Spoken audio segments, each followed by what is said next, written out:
On la surnomme l'Alcatraz des virus, l'île la plus dangereuse d'Europe. En mer Baltique, des laboratoires ultra protégés sur environ 1 km de long et 400 mètres de large. Comment sont conservés ici des centaines de virus potentiellement mortels pour l'homme? Thomas Mettenleiter dirige ce centre de recherche hors norme. Il fait partie de la petite dizaine de personnes seulement autorisées à s'approcher des virus les plus dangereux, comme la rage ou la fièvre jaune. Exceptionnellement, il nous conduit au plus près des cuves de stockage. C'est à moins 181 degrés Celsius. Ici, on peut conserver les virus pendant des années, des décennies. C'est là qu'il y a les bacs de stockage, à des températures très basses. Mais je ne suis pas équipé pour les manipuler et je vais refermer très vite. On a des virus très pathogènes dans la zone encore plus protégée, comme la fièvre afteuse pour les animaux ou pour les humains, Ebola. Des cuves d'azote liquide soigneusement fermées. Le taux d'oxygène dans la pièce est mesuré en permanence pour détecter la moindre fuite et donner l'alerte. Des virus conservés ici pour être étudiés depuis 1910. L'île de Reims est le plus ancien centre de recherche en virologie au monde.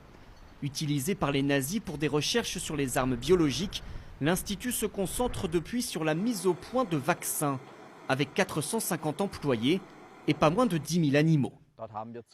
On a par exemple des sangliers. Et là, ce sont des alpagas qui produisent des anticorps très particuliers. Il n'y a pas d'autre possibilité que de tester sur des animaux pour avoir des résultats fiables. Les vaccins développés ici permettent de lutter notamment contre la peste porcine ou la rage du renard. Et voici l'animal qui propage le plus de maladies, le moustique. Et notamment cette espèce, le moustique tigre. Longtemps confiné aux zones tropicales, il est apparu en France et en Allemagne il y a quelques années. Il peut potentiellement transmettre la dengue, Zika ou le chikungunya. Le virus se répand partout dans le moustique, jusque dans les glandes salivaires. Et à la prochaine piqûre, le virus pourra être transmis par la salive à la personne qui se fait piquer.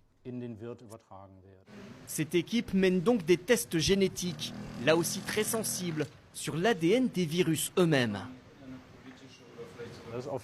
C'est une étape importante, car ça nous donne des informations pour empêcher leur multiplication et savoir comment les combattre.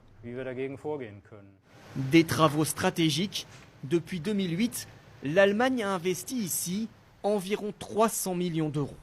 Cet institut de recherche unique en Europe étudie chaque mois de nouveaux virus. Il pourrait travailler très bientôt sur le coronavirus apparu en Chine si l'Organisation mondiale de la santé décrète officiellement l'état de pandémie, c'est-à-dire une épidémie à l'échelle de la planète.